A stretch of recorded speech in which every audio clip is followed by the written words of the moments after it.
family kati nammwe amawulire tugabatundira era temugatujjaamu kubanga buli lwe mutussaamu gatunda ge mazima sokoleke Omuganda agamba asirise teyejjusa omusiraamu n'agamba olumu okwogera obatika amazzi mu kamwa n'okola ki n'osirika ebigambo by'oyogedde tebisobola kuli nze mpuliriza ebintu ebyo nga ebibadde byewuuba there is so many allegations there is so many omanye dda baatukubanga akama mu class omwana asooka n'akakuba munne mugenda otuuka class gyekoma nga akama kakyuse so kati ebintu bino nze nabiwulirako okuva ku source nabiwulira okuva eri mukyala waffe Sandra Teta sister wange nankubira ekiro by the way nalina mutuwa ne simukwasa ne mukubira the next morning nangamba nde nkomawe waka nenumbibwa abagundi ababbi oba nagwanika accident emotoka yagitomeza ndoza mu kufijitinga gaye oli bulungi nengezaako nengendako ewaka mulabeko nga taliyo yali ku agenza oba mu ddwaliro I don't remember exactly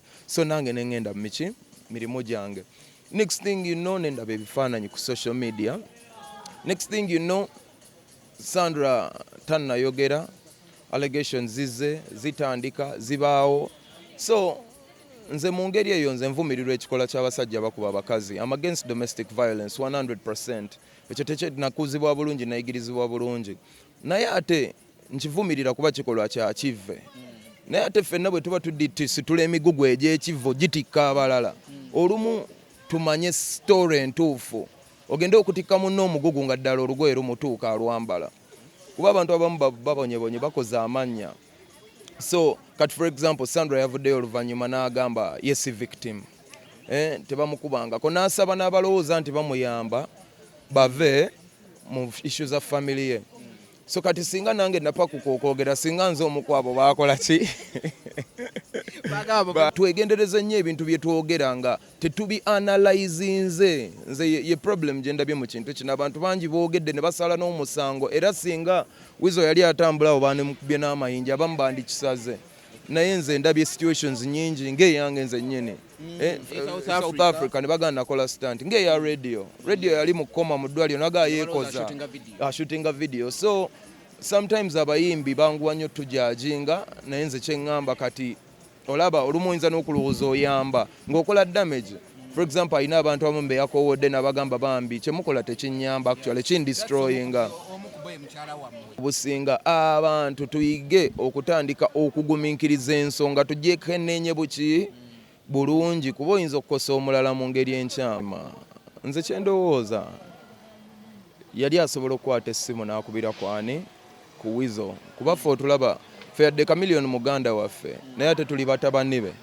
tukulidde mu maka ge oyo omukyala omulaba oyo maama waffe ate yes n'omukwano mungi n'ekitiibwa kiki kingi kati nze ng'omuntu kyenyinza omugamba engeri opiniyoni ye mu famire yaffe nkulu nnyo era bw'ayogera tusirika ffena ne tuliza maama ng'akola ki ng'ayogera ate n'eri abalala ab'ebweru b'ennyumba opiniyoni ye bw'agi airinga naye ezitowa kubanga oyo maama waffe so nze maama waffe kye nandimugambye kye yalikoze yali asobola okontaktinga mutabani we oba muganda we oba okusooka okontaktinga sister we Sandra munda nga family kuba access yakola ki agiina ekirala ffe tuli basajja baganda ebyomunju tebitotolwa okitegeera bino bya munju ffenna tulina ebyomunju bingi byetusobola okuddaawo n'ototola okuviira ddala kuba ffe tukuze ffenna twemanyi naye era tubaddeyo kubanga tebitotolwa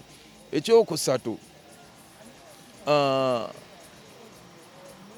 kati mu mbeera eyo nsaba agifunemu ekyokuyiga olw'ensonga kati omuntu gw'abadde awolereza avuddeyo amugambye si victim okitegeera yes I don't support anybody being a victim to injustices naye oli bw'avaayo n'agamba nze siri mulwadde ate gwe n'olemerako omukuba empiso ne bakebera ne results ne zidda ne bagamba omusajja si mulwadde nonga naye era twandimukubye empiso kiba si kya bwenkanya so nze kyekyo kyokka kye ŋŋamba tukwatagane nga family and some things are better off communicated within nene wabula nze ndowooza kati abakola ekikolwa ekyo bonna baswadde oluvannyuma lw'omukyala yennyini okuvaayo ne yeeyogerera kuba teri asinga mukyala kola ki kweyogerera era yenna eyakola ekintu ekyo okuteekawo embeera nze ndowooza wandigijjeewo kubanga bw'okosa ate ne gw'olwanirira naye omukosezaamu kati awo ekigendererwa mba sikola ki sikiraba. So I think maybe Muhanji ategeke comedy store endala. So I don't know. Sigezesa.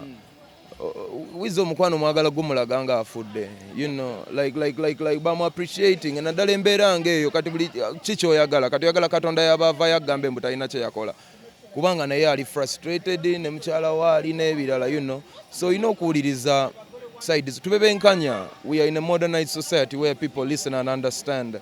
So ekibanga kyabawo nga waliwo allegations nga bantu balinze baziclearing. I think Sandra's statement was very clear and we can move on to another thing. Bubanga kibwa industry ne industry esinga obukiiko obunene. Industry is talent baby. Industry olaba industry yaffe yeekuzizza nga na government tegiriiko na kine finding a way. Industry is natural. Characteristics of a living thing is it does grow and our industry is growing. So without those components our industry is growing. But is it fair for kugamba nti akakika kaddeko nga temunnaba kwetereza kulonda? Omanye ebintu ebyo abikoze akirizibwa okukola naye kyakola ki kyayagala. Nze simanyi bukiiko bwabwe babutambuza naye kyenyinza okugamba bagenda tuukawo time gye weetaaga ocommunicatinga n'abantu, you know, tusabe nti banaakuwuliriza kubanga okuwuliriza kw'abantu kuva n'okutwala ebintu ng'ebiri serious kuva okuwa obukulembeze bw'ekintu ekitiibwa. So kansubire nze ndi muyimbi omu sola kwogerera balala ne kansubire bayimbi bannange bajja binze ndowooza abaganda baffe abo okujja it is not the problem kuba bayimba bulungi n'abantu babaagala. But our system should regulate. Okitegeera regulation maybe bafuneyo maybe a certain percentage oba tax gye babajjako ng'egenda oba mu bukiiko obukulira abayimbi oba kali example gye nnyinza okuwa basobola okukola ekyo ne tumanya nti buli lwe bajja there is construction oba basobola oteekawo etteeka kati abo baganda baffe barichinga tufa mu afrobeats basobola oteekawo etteeka ne bagaba buli mu Nigeria ajja wano alina okukolayo oluyimba n'omuyimbi we Uganda ne video yenna ye gwalonze as a must. So that when tumanya nti nabo tugenda kufuna export eyo with time different. So enkolagana nebanga eri productive naye kati essaawa eno enkolagana yeekubidde ate n'olaba abantu nga bacomplaininga ku bannayuganda mbu abayimbi bongeza ebbeeyi ate you know kati ne basponsa baffe bennyini mwenna abo abali eyo bwe tukonkona ku nzigi zammwe muzigulewo nga bwe mugulirawo abanigeria mukopere ku nyegenyege mukopere ku telecommunication check sponsoring a live wire MTN mukopere ku MTN. Nze MTN eyo giraba it's my telecommunication company ne line yange kweri njagala nnyo era nzi celebrating nnyo ng'omuna Uganda. So mukopere ku ekyo let's love each other naye nga kyenyiza obbagamba bonna n'aba enemies ba Ugandan music abali mu kikola okulwana nga tebakikola mu mutima mulungi nammwe temujja kusobola maanyi ga Katonda mangi ate naffe tuli talented temulina gye mugenda tulaza. So mwanguye process eno tukwatagana ekyo muva mulaba mutegeka ebyo ebisaawe by'aba Nigeria ne bisala abantu ne batajja lwakuba temwogera n'ebisala olw'okuba abantu baagala local content. So let's work with the artists together. Bayimbi bannaffe bajja maybe wafunewo regulations ne basponsor tetuyinza nalinda government kikola n'aba promoter mwenyini. We should work with those artists when they come they should value our industry because they come to enjoy our industry. So let's find a fair trade of how we can work together. Pallaso kuva mu history era olaba bafela ku tebakola bulungi okusinga bafiire retire. So we can't blame our own generation. Ensi yaffe ne bw'ozitunulira mu nkulaakulana era eri mabega we tuba nga tugenda comparing ebintu tujja comparinga n'ensi kutegeera ne bw'aba mugaggawa wano asinga era bw'omugeza eri si yaba asinga. So Mayanja family abantu bajagala bajyogerako kasola abantu nga boogera ku kintu manya kirina amakulu. Yes. So many festivals come to Uganda ne bata valuing Ugandan music.